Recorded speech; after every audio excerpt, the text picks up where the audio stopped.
예, 구로울의 윤건영입니다. 유감입니다. 저는 수십 년 동안 남북 문제와 한반도 평화에 대해서 전문적 식견과 능력을 갖춘 후보자에게 친북, 종북이라는 단어를 이야기하는 것 자체가 정치적 의도가 있다고 생각을 하고요. 제가 볼 때 실용과 실리를 통해서 국익을 챙겨왔던 거 아닌가요? 돈으로 정상회담을 구걸하지도 않았고 무조건 힘자랑만 하다가 아무것도 얻지 못했던 게 아니었지 않습니까? 저는 후보자께서 자신 있게 이야기하셔도 된다고 생각하고요. 지난 역사가 그걸 입증하고 있습니다. 진보 정부와 보수 정부의 남북 관계 데이터로 봐도 그렇고요. 누구랑 논쟁을 벌여도 절대 물러설 일이 아니라고 생각합니다. 후보자께서 보다 당당하게 이야기해 주셨으면 좋겠습니다. 지난 윤석열 정부 3년 국정원에 대한 평가 후보자께서 점수로 따지면 몇 점이나 주실 것 같으세요?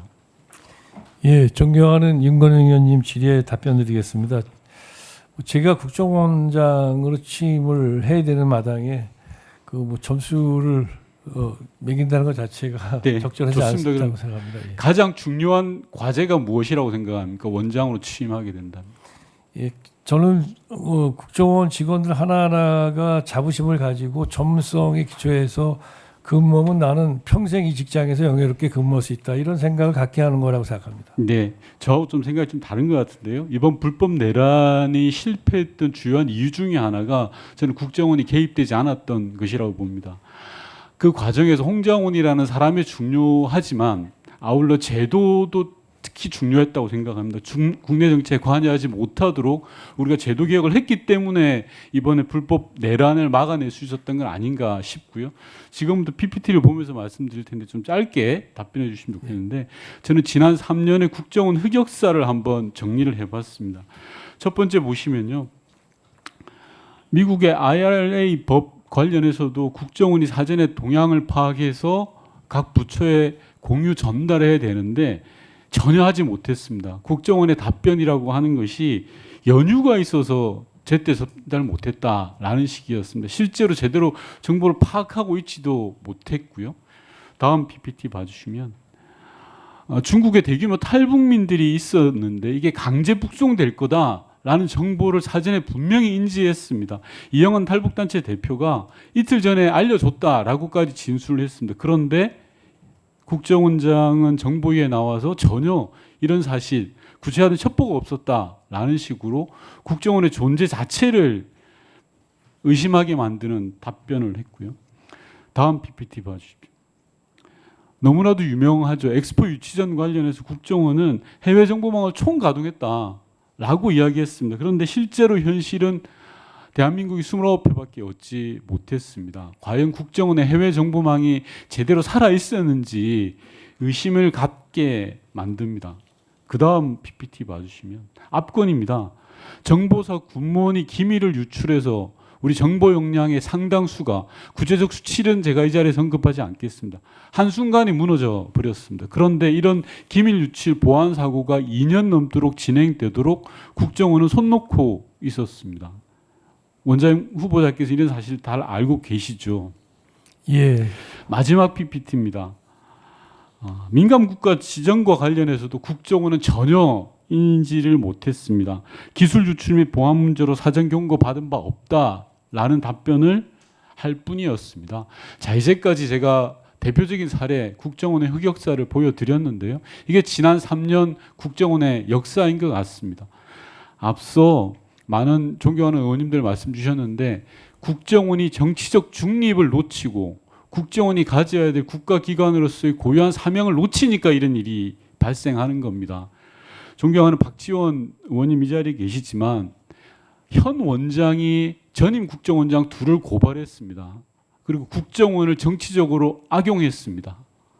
그런 조직에 지금 후보자가 기관장으로 가시는 겁니다. 저는 대단한 사명감을 가지고 가셔야 된다는 생각 드는데요.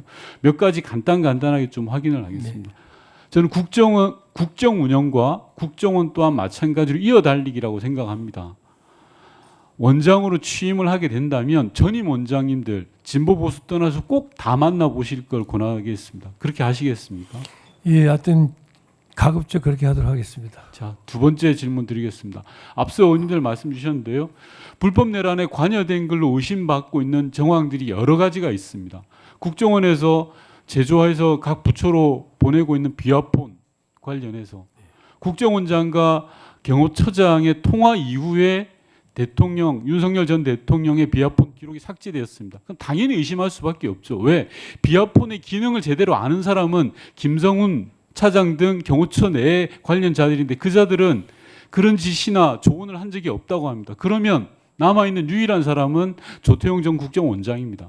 조태용 전 국정원장이 내란의 주요한 증거들을 삭제하거나 인멸하도록 조언을 하고 방조하거나 최소한 방조 또는 가담을 했다는 겁니다. 이런 부분에 대해서는 철저한 조사가 필요한 거 아니겠습니까? 원장님? 예, 저도 초보적으로 하여튼 지금 알아보고 있습니다. 그래서 예, 알아보는 수준을 넘어서 저는 처벌 문제는 후보자께서 판단할 영역이 아니라고 생각합니다. 다만 이런 흑역사들을 철저하게 기록해야지만 다시는 이런 국정원이 이런 짓을 하지 않지 않겠습니까? 예. 철저한 조사 부탁드리고요. 또 하나 더 PPT 다음 PPT 봐주십시오. 국정원이 이렇게 지난 3년 무너지게 된 중요한 이유 중에 하나는 바로 인사에 있습니다. 윤석열 정권이 출범하자 한 달도 되지 않아서 어떤 일이 일어났는지 아시죠? 네. 국정원 1급 27명 전원 대기 발령 내렸습니다. 국정원 1급에 27명이라는 그 숫자 자체도 국가 보안 사항입니다. 맞습니까? 맞습니다. 그런데 그 숫자를 버젓이 공개하면서까지 1급 전원을 대기 발령 내렸습니다. 국정원 역사 속에서 중정까지 거슬러 올라가 보겠습니다. 이런 적이 단 한 번이라도 있었습니까?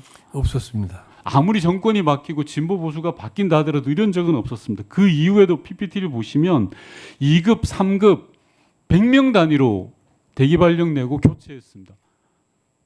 1분만 더 주시면 쭉 이어가겠습니다. 네, 그러시지. 이런 적이 있었습니까, 후보자님? 예, 없었던 걸로 기억합니다. 예. 정권이 바뀌면 신임 원장에 따라서 적절한 인사를 해야 됩니다. 인사 수요에 대해서 제가 부정하는 건 아닙니다. 하지만 인사를 통해서 가장 중립적이어야 될 정치적 중립성을 확보해야 될 국정원을 뒤흔들어 놔버린 겁니다. 아니 대한민국의 정보기관의 1급들 27명을 한 번에 대기 발령시키면 정보기관을 어떻게 운영합니까? 이런 일이 버젓이 있었는데도 아무런 반성과 성찰 없이 지난 3년이 있어 왔기 때문에 앞서 보여드렸던 그런 흑역사가 차곡차곡 쌓였다고 생각합니다. 후보자님께서 이런 거에 대해서 앞으로 어떻게 하실지에 대한 의지와 좀 제도적 부분에 대해서 초점을 맞춰서 답변해 주시기 바랍니다. 예, 그렇지 않아도 가장 중요한 것이 조직 인사 그다음에 조직 문제인데 말씀하신 이 부분을 잘 알고 있기 때문에 하여튼 저희들이 나름대로 하여튼 국정원이 쇄신을 해 나가지만 쇄신이라는 것 자체가 모든 직원들에게 다 해당되지는 않지 않습니까? 그래서 일 열심히 하고 성과 내는 국정원을 만들면서 또 필요한 부분에 군사를 빼고 그 군사를 또는 아까 여러 가지 말씀하셨는데 그런 그 문제점 되는 지점들에 대해서는 다 살펴보고 조치를 취하도록 그렇게 지금 해 나가겠습니다. 네, 윤부장님 수고하셨습니다. 이제 존경하는 박지원 위원님 순서입니다.